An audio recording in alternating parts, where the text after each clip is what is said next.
Ang strategic partnership ng Pilipinas at ng India.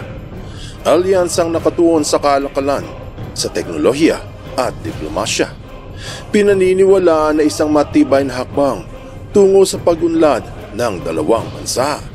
Kasama sa kasunduan ay ang mga investment na magkabilang panig, ang visa-free entry para sa mga turistang Indiano at ang libreng e-visa para sa mga Pilipino. Ibinalik din ang direktang biyahe mula sa Maynila papunta ng Delhi. Siguradong magugulat ka sa malalaman mo na hindi nagustuhan ng China ang ugnayan ng Pilipinas at ng India sa dahilang magbabago ito sa pang-aangkin ng mga inchik sa West Philippine Sea. Mayroong mga naniniwala at marami din namang naghihinala. Ang tanong, totoo ba?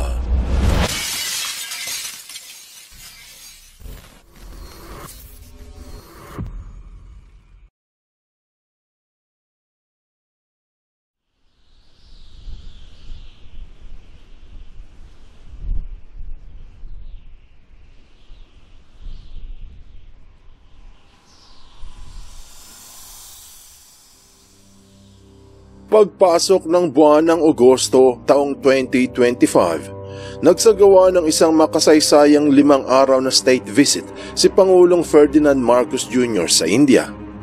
Kasabay ng pagbisitang ito ay ang pagdiriwang ng ika-75 anibersaryo ng diplomatikong relasyon ng Pilipinas at ng India, itinatag noon pang 1949. Sa pagbisitang ito napatibay ang ugnayan ng dalawang bansa sa pamamagitan ng tinaguriang Strategic Partnership Agreement na nagbibigay din sa kanilang makasaysayang ugnayan hindi lamang bilang magkaibigan, pati na rin bilang magkaalyado. Sinabi pa ni Prime Minister Narendra Modi na ang Pilipinas at ang India ay friends by choice, partners by destiny. Sa napagkasunduang Strategic Partnership Agreement, pinalakas pa ng dalawang bansa ang kanilang kooperasyon sa iba't ibang larangan tulad ng kalakalan, agham at teknolohiya, pati turismo. Ang pagpapadali ng pagkuha ng mga visa ng mga direktang flight sa pagitan ng dalawang bansa ay kasama rin.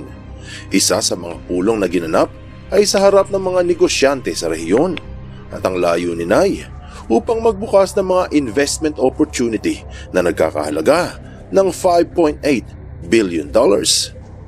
Inaasahan na titibay pa ang relasyon ng mga bansa pagdating sa kalakalan. Napagkasunduan ng kooperasyon hinggil sa agham, mga scientific research sa agrikultura, humanitarian assistance at disaster reliefs. Kasabay ng mga pirmahan, isinagawa ng Indian Navy ang kauna-unahang sanib-puwersang pagsasanay pandagat kasama ang Philippine Navy.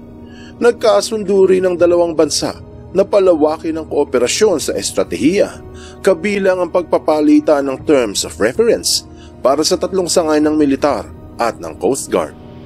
Kapag sinabing terms of reference o TOR, ito ay tumutukoy sa dokumento na malinaw na naglalarawan tungkol sa isang proyekto.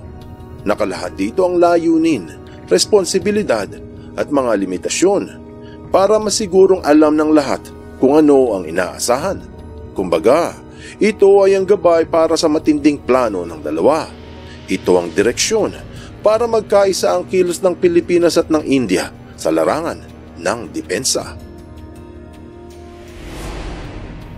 Bagamat maraming bansa ang may partnership agreement sa Pilipinas, ang pinakamahalaga pagdating sa depensa militar ay ang India, kasunod ng Japan, Vietnam, Australia at South Korea. Pilipinas ang unang destinasyon para sa export ng BrahMos missile, kasama sa tinatawag na Act East policy ng India.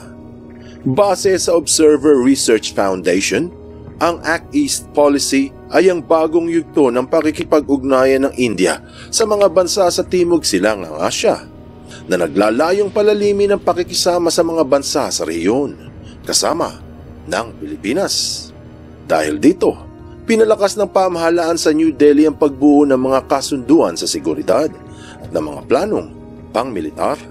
Pero may mga nagtatanong kung bakit walang atubiling tinanggap ng India ang partnership ng Pilipinas. Hindi nagustuhan ng China ang ugnayan ng Pilipinas at ng India, pero hindi dahil sa kooperasyon ng dalawa sa kalakalan o sa teknolohiya o sa larangan ng agham, subalit dahil sa issue na nagaganap ngayon sa West Philippine Sea.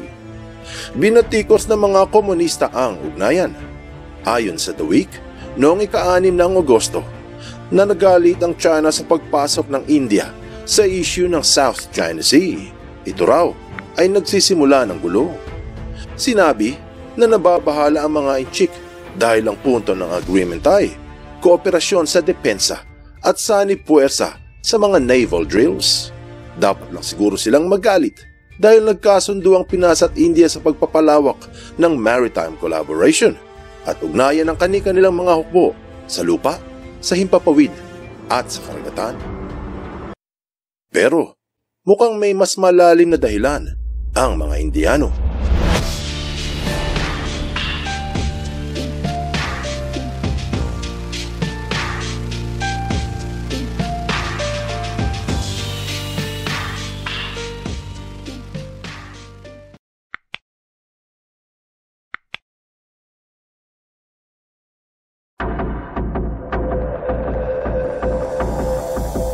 Kasama sa agreement ay ang pagtutulungan ng mga Coast Guards, pagbisita ng mga barko ng India sa mga pantalan ng Pinas at ganun din sa kabila. Nakaplano na ang sanib puwersa sa training para maging handa sa haraping hamon sa karagatan ng dalawa. Nilabas din sa ilang ulat na interesado ang Pilipinas na bumili pa ng karagdagang kagamitang pandepensa mula sa India, tulad ng surface-to-air missile systems. Sabi ng mga eksperto, na indikasyon nito na mas aktibo na ang India sa nagaganap sa South China Sea. Bakit kaya? Ano't ano pa man, ito ay kinababahala ng mga komunista. Pero marami ang nagsasabi na hindi natatakot ang China dahil meron daw silang resback. At ito, ang Russia. Totoo na kaalyado ng mga inchik ang mga Ruso. Pero ang hindi naalala ng marami ay kaalyado rin ng India ang Russia. Maganda ang samahan ng punong ministrong si Modi at ng Pangulo ng Russia na si Putin. Hindi ba't ang dalawang bansa, kasama ng China, Brazil at South Africa, ay kasapi ng samahang BRICS? Kaya sa bangayan ng India at ng China sa border sa rehiyon ng Ladakh, mapapansin na hindi nakialam ang mga Ruso. Lumabas noong buwan ng Hunyo taong 2020 ang balita kung saan naganap ang isang malagim na sagupaan sa Galwan Valley. Ito yung pinag-aawayang border sa itaas ng India at sa ibaba ng China. Nagtagpo ang mga sundalong Indian at Chinese sa isang labanan. Walang ginamit na mga baril, kundi suntukan lang. Dahil sa insidente, nasawi ang 20 sundalong Indiano. Pinakita sa balitaan ang pagsunog ng litrato ni Xi Jinping sa India at marami ang nagpahayag ng pagnanasang gumanti. Nag-anunsyo pa ang punong ministro na ipaglalaban ng India ang bawat bato ng kanilang teritoryo. Ayon sa military size ng World Population Review, ang China at India ay ang dalawang may pinakamalaking bilang ng sundalo sa buong mundo. Ang mga inchik ay may 2 milyong aktibong sundalo, kumpara sa India na may halos 1.5 lang. Pero ang kanilang military reserve ay doble kumpara sa China. Ibig sabihin, kung magkakaroon ng digmaan ng dalawa, 3 milyon ang sundalo ng China. Pero sa India, higit pa sa 4 na milyon. Ang engkwentro sa pagitan ng India at China sa border ng Ladakh ay pruweba na hindi takot ang India na makipagsalpukan sa mga komunista, may baril man o kahit suntukan lang. Kaya may mga nagsasabi na isa sa mga dahilan kung bakit tanggap na tanggap ng India ang strategic partnership nito sa Pilipinas ay dahil sa ginawa ng China sa Ladakh.